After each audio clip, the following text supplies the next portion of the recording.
KSRTC ordinary ബസ്സുകളിൽ സ്ത്രീകൾക്കും ട്രാൻസ്ജെൻഡേഴ്സിനും സൗജന്യ യാത്ര എന്ന പ്രഖ്യാപനം അങ്ങനെ നടപ്പിലായിരിക്കുകയാണ്. പ്രിയദർശിനി എന്ന് പേര് നൽകിയിട്ടുള്ള പദ്ധതിയുടെ ഔദ്യോഗിക ഉദ്ഘാടനം മുഖ്യമന്ത്രി വി.ഡി. സതീശൻ നിർവഹിക്കുകയും ചെയ്തു. ഉദ്ഘാടനത്തിന് ശേഷം പല സ്ഥലങ്ങളിലും ഓർഡിനറി ബസ്സിൽ സ്ത്രീ യാത്രികരുടെ വൻ തിരക്കാണ് അനുഭവപ്പെടുന്നത്. അതേസമയം സൗജന്യ യാത്ര ആണല്ലോ എന്ന് കരുതി ടിക്കറ്റ് എടുക്കാതിരിക്കരുത്, പണി കിട്ടും. സ്ത്രീ യാത്രികർ യാത്രയ്ക്കൊരുങ്ങുമ്പോൾ ശ്രദ്ധിക്കേണ്ട ചില കാര്യങ്ങൾ പറഞ്ഞുതരാം. സൗജന്യ യാത്ര നടത്തുമ്പോഴും സാധാരണ ടിക്കറ്റ് എടുക്കുന്നത് പോലെ കയറിയ സ്ഥലവും ഇറങ്ങേണ്ട സ്ഥലവും പറഞ്ഞ് സീറോ ടിക്കറ്റ് എടുക്കേണ്ടതാണ്. ടിക്കറ്റ് ഇല്ലാത്ത പക്ഷം 500 രൂപ പിഴ ലഭിച്ചേക്കാം. ഇനി ഏതെങ്കിലും സാഹചര്യത്തിൽ ടിക്കറ്റ് എടുത്ത സ്ഥലം കഴിഞ്ഞാണ് ഇറങ്ങേണ്ടതെങ്കിലും ടിക്കറ്റ് എടുത്ത സ്റ്റോപ്പിന് മുൻപേ ഇറങ്ങണമെങ്കിലും ആ വിവരം കണ്ടക്ടറെ അറിയിക്കണം. നിങ്ങളുടെ ഒപ്പം ബസ് യാത്രയ്ക്കായി 5 മുതൽ 11 വയസ്സ് വരെയുള്ള ആൺകുട്ടികൾ ഉണ്ടെങ്കിൽ അവർക്ക് പണം നൽകിയുള്ള ഹാഫ് ടിക്കറ്റ് എടുക്കണം. പുരുഷന്മാർ കൂടെയുണ്ടെങ്കിൽ ആ കാര്യം പറഞ്ഞ് ടിക്കറ്റ് എടുക്കണം. പുരുഷന്മാരാണ് ടിക്കറ്റ് എടുക്കുന്നതെങ്കിൽ കൂടെ വനിതകൾ ഉണ്ടെങ്കിൽ ആ കാര്യം ടിക്കറ്റ് മെഷീനിൽ എൻ്റർ ചെയ്യുന്നതിന് മുൻപ് പറയുക.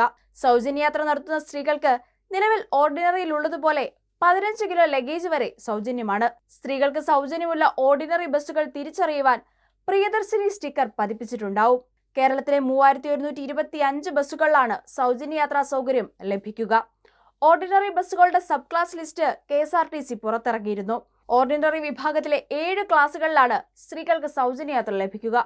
Ordinary, city ordinary, limited stop ordinary, town to town, fare stage limited stop, point to point ordinary, ഗ്രാമവണ്ടി എന്നീ ക്ലാസുകളാണ് സൗജന്യ യാത്ര ലഭ്യമാകുക.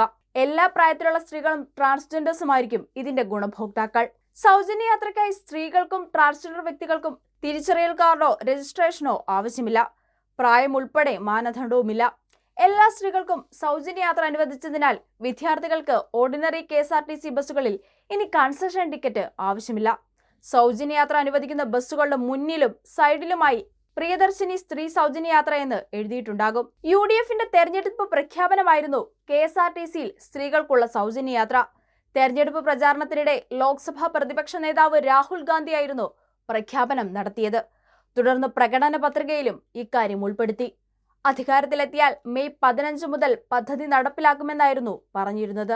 പറഞ്ഞ വാക്കു പാലിച്ചു എന്നായിരുന്നു പദ്ധതി ഉദ്ഘാടനം ചെയ്ത് മുഖ്യമന്ത്രി പറഞ്ഞത്.